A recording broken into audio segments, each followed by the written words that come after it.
going against the most winningest player in South America. So here we go. In a game number 1 of Mammoth Fortress, and the first weapon goes over to Pajé, but he gets punched away from Fiend as... Oh no, he's not picking it up. Okay. Just hit him twice with the neutral light and started off strong with that sword. Yeah, I mean, that's one thing that you got to give credit to Fiend for, is that he's very strong in the unarmed game. Arguably one of the strongest unarmed players out there. Like, he's perfectly fine throwing away his weapon, just going straight in, pummeling you with the fist. Let's see how this plays out. I'd imagine that Fiend on, well, I say Fiend on the James going to be wanting to prioritize the Great Sword, but the Sword signature kit is so great on that character. We already saw him putting out several side sigs trying to keep Pajé away, but Pajé with the down sig after the sidelight nair, great string. Yeah, nice read from Pajé going in, hitting that down signature on Fiend, reading the dodge down, but Fiend with the quick 3-piece, just piecing up Pajé to get that first stock.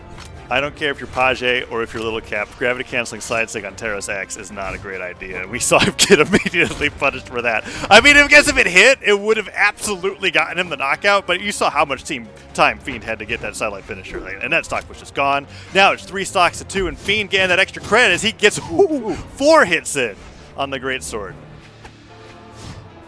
Pajé, unfortunately, that downlight Sair just a moment ago did not lead to the knockout, and he wasn't able to complete on that offstage. It just gives Fiend time to come back, get another Great Sword, add up more damage, and start to widen this gap in the health between the two of them. Yeah, we're starting to see the experience gap here at the beginning of this game number 1. Fiend already almost 2 stocks above Pajé. That sider will do it. He was close to being able to get that side sig finisher on Pajé we saw a little bit earlier, but it was a little bit too low damage. Now Fiend fighting for a weapon as he kicks Pajé away, and there's that unarmed skill that you were talking about that he has, and putting out the sidelight openers, just trying to catch him off guard, see if he can get the dodge read and go for the sidelight finisher to get the stock. Recovery interrupted. Nicely done. Nice. Saw the stars come out. Fortunately, Fiend was low on the ground. This wasn't like an offstage, so there wasn't that risk of Gimp. Pajé starting to go in with the unarmed of his own. I'm seeing him throw his weapon a lot, and it's kind of to his detriment because they're not hitting. They're not doing what he wants, which is opening up Fiend to lead into more.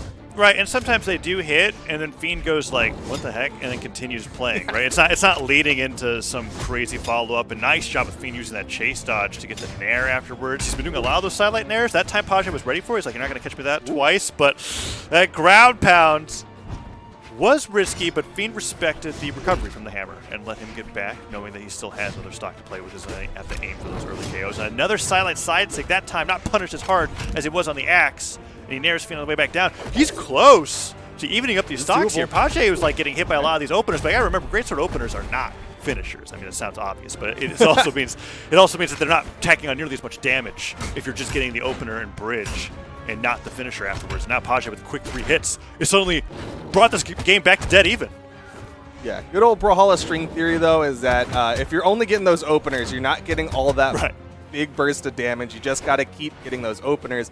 And generally, your goal is to get those opener bridge, opener bridge, opener bridge. Yeah, unless you were on the axe, in which case sidelight and sidelight nair is just, it's everything.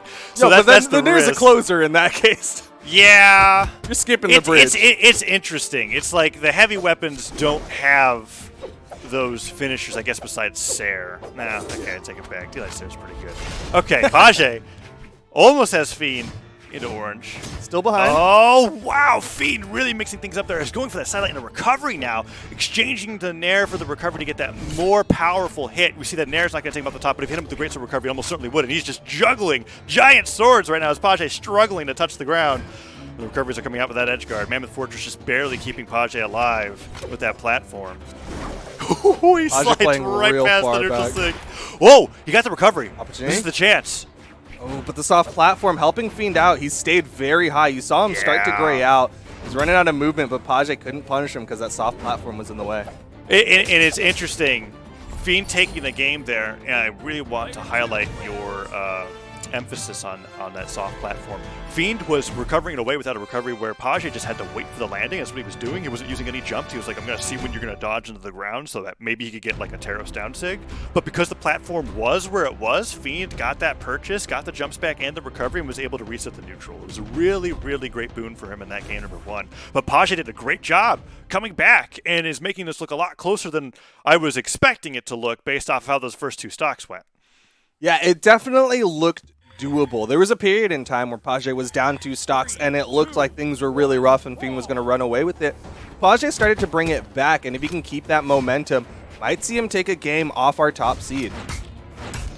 Ooh, good start from Pajé, but Fiend returns in kind. Recovery comes through, not quite high enough, and the down light into Nair. Nicely done from Fiend, and he's trying to get those pogos. Not exactly pogos, because he's not bouncing off of them. But Still touched? You know what I mean. The recovery It's like the great sword pogo. It's a much heavier pogo. Yeah. You can kind of make it feel like it's a spear. Oh, no! Oh, yeah. Bad timing from that recovery from Pajé, and a good clash from Fiend with that down air. Interrupts the recovery, sends him falling down to his demise. You saw Pajé going for that really low recovery. Was trying to just wait out all the options from Fiend, but Fiend just stuck with it, got that clash out, got that first stock. Ooh, nice spot dodge on the down light and a hard punish too. So many of these side lights are hitting, and Fiend's starting to recognize how Pajé's playing this neutral game, and he just knows that if he misses a silent opener, he can dodge in place. Good Taros neutral sig. Doesn't need a hit. Pajé gonna even up the stocks with that neutral signature. That was a good adaptation. I was about to say that Pajé was getting read a little bit by Fiend, because Fiend was just doing spot dodges after sidelight whiffs and then hitting with the second sidelight opener. But Pajé adjusted pretty well. And now he's keeping Fiend boxed out on the right side of the stage. Ooh, stop sider to punish the haymaker. Oh, he didn't pick up the axe though. Yeah, that's rough. And the side sig. The back end of that side swing connecting onto Pajé, still launching forward. And that means Pajé, again, going to be on that back foot against Fiend. But like you said, Fiend definitely learning this neutral game against Pajé. Doing a really good job getting more consistency with this. Tipper ground pound there. Just hit the very end of it. Can Fiend make it back? Pajé's got a good opportunity for the edge card. You know, it was interesting that side stick from Fiend on the greatsword, it has a grounded and aerial property, and he timed it just well enough, or spaced it just well enough, so he got the aerial hitbox. Oof, down stick just eliminated him. You got the aerial hitbox despite being on the ground, but man, that is a 300 damage lead for Fiend in game number 2. No chance for a comeback with Pajé that time. Yeah, that was looking rough. That was kind of what I think people expected from this match, is for Fiend to just completely run wild over Pajé. And you're seeing Pajé going to make the swap over to the Barbara for game number 3. Of course, this is that winner's bracket point. If he loses here, he's knocked down into the lower bracket and has to make the run of his life here on the World Championship stage.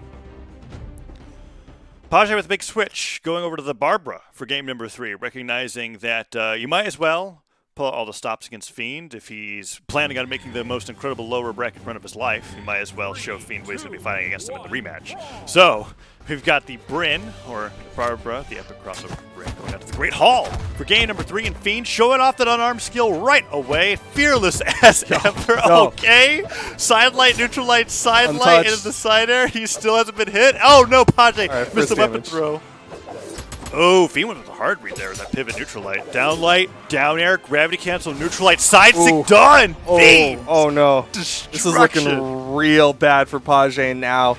Full stock behind, has to warm up this Barbara, and didn't even really get much damage on the Fiend's first stock. It was like a recovery and I think one unarmed, or no, a spear neutral light. Yeah, that was it. And it was off of Fiend, missing that read there. He goes in for that pivot neutral light. Oh, the down air hits his ground pound time. Nope, that 2 stocks under 50 seconds. Sure, I'll take it. Fiend's speed running his way to the winner's finals. Pajé is fighting back, and let's see the oh no, don't do it to him, Fiend. Don't 3-stock him in game 3. Pajé, you can do this. Nice down sig. Goes for the GC downlight. Almost got the connection. Needs to punish this. Fiend nice. Not going to hold right instead. Thought he was going to get hit or something, but he just kind of fell to his death for Pajé to deny the 3-stock. Yeah, Pajé now fighting back. Oh, gravity cancel downlight. Ground pounds into the great sword. That's the same combo that ended. Again, gone. Wow, that was unnecessary. It didn't even work out. It almost worked out for Pajé. If he hit the nair, could have chase dodged up. But either way, Fiend going to take game number 3 in convincing fashion to earn his fight against his brother, his 2's partner, Baltazar, in the winner's quarterfinal. Yeah, and that was about what we could expect from top seed versus the lowest seed for game number 1, but it was exciting to see Pajé have a little bit of the upper hand for a moment in game number 1, but Fiend's adaptation came in strong as that went through, and Pajé was just struggling to land hits. in Game 3, let alone take stocks. So Game 3-0 for Fiend goes upwards into the winner's bracket to fight against the winner of that match between Baltazar and Wish, which went 3-1. So Baltazar will be his next opponent, but we still have more winners round 1 matches to watch. Lopez just took a 3-0 over News, as we saw in that bracket, and the next matchup that we got on stream